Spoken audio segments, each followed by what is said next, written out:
The Galactic Council had always regarded humanity as a minor species. Their starships were slow, their weapons primitive, and their tactics outdated. While the Zorveth Empire, the Kryn Dominion, and the Vexari Federation had mastered interstellar travel for millennia, humans had barely left their own solar system. At council meetings, the elder races scoffed at humanity's attempts to join the galactic community. The Zorvath leader, High Lord Thrax, once laughed openly at a human delegate's request for equal status. "Your species is young, weak, and fragile," he sneered. "Your ships are flying scrap metal, and your weapons are mere toys." The council chamber erupted in laughter. The human ambassador clenched his fists but said nothing. He knew words would not change their minds, actions would. Then came the day of the Vexari invasion. The Vexari, a warlike insectoid race, launched a full-scale assault on the outer colonies of the Galactic Council. Their bioships, massive organic vessels that consumed everything in their path, swept through the galaxy like a plague. The mighty fleets of the elder races crumbled before them. The Galactic Council panicked. The Zorvath retreated to their home systems. The Kryn sought peace negotiations, and the once mighty council begged for aid. Only one species answered the call: Earth. Humanity, the species that had been mocked and ridiculed, prepared for war. Fleet Admiral James Carter stood on the bridge of the U.S. Dauntless, Earth's flagship. He watched the Vexari swarm spread across the holomap. They were unstoppable, or so they thought. Humanity had spent centuries fighting wars. Unlike the elder races who had known peace for millennia, Earth had never stopped preparing for battle. Humans had fought each other in brutal conflicts, constantly improving their weapons, tactics, and strategies. They had built their fleets not for exploration, but for survival. The Galactic Council had laughed at human ships until those very ships entered the battlefield. The first battle took place at the Orion sector. The Vexari, expecting an easy victory, faced something they had never encountered before: human ingenuity. Human ships, though primitive by galactic standards, were designed for endurance. While the elder races relied on energy shields and predictable strategies, humans used kinetic weapons, massive railguns that fired tungsten slugs at near light speed.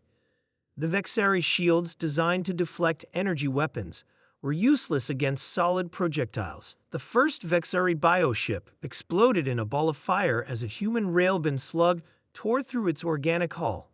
Then another, and another. The human fleet moved like wolves among sheep, targeting weak points, using ambush tactics, and overwhelming the enemy with sheer firepower. The battle lasted 6 hours. The humans won. For the first time in galactic history, the unstoppable Vexari horde had been defeated. The Galactic Council watched in shock. But the war was far from over.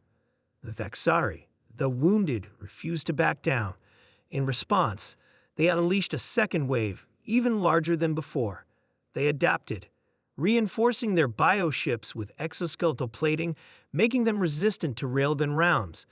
They attacked with suicidal ferocity, determined to wipe humanity from existence. Earth answered with innovation.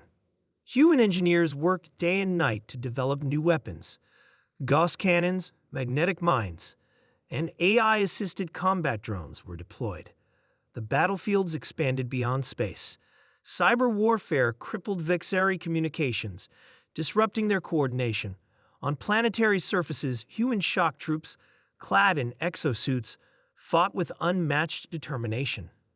The Battle of Epsilon Prime was the most brutal of all. The Vexari launched an all-out assault on the human-controlled colony. With no hope of retreat, Fleet Admiral Carter devised a desperate plan. He ordered his forces to lure the Vexari into a narrow asteroid field. There, human warships detonated hidden fusion warheads, collapsing the asteroids and trapping the Vexari fleet. The resulting explosions eradicated thousands of enemy ships in one strike. Victory came at a cost. Thousands of human lives were lost, but the Vexari were broken. Yet, even as they crumbled, humanity did not relent. The human fleet pushed forward, chasing the remnants of the Vexari forces back to their homeworld. The Galactic Council, stunned by the sheer tenacity of human warfare, watched as Earth continued its assault. The Battle of Vexar Prime was the final blow. Vexari had retreated to their fortified home system, confident that their planet's defenses would hold. But humanity had one final trick. Using AI-guided stealth bombers, they slipped past planetary defenses and launched a precision orbital bombardment, shattering key military installations before launching a ground invasion.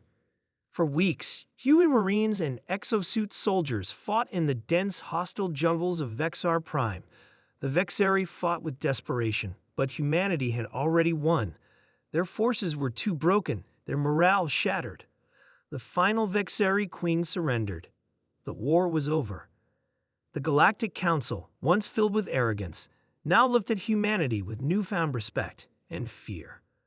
At the next council meeting, High Lord Threx stood to speak. His usual smug expression was gone. Instead, he gave a slow nod toward the human ambassador.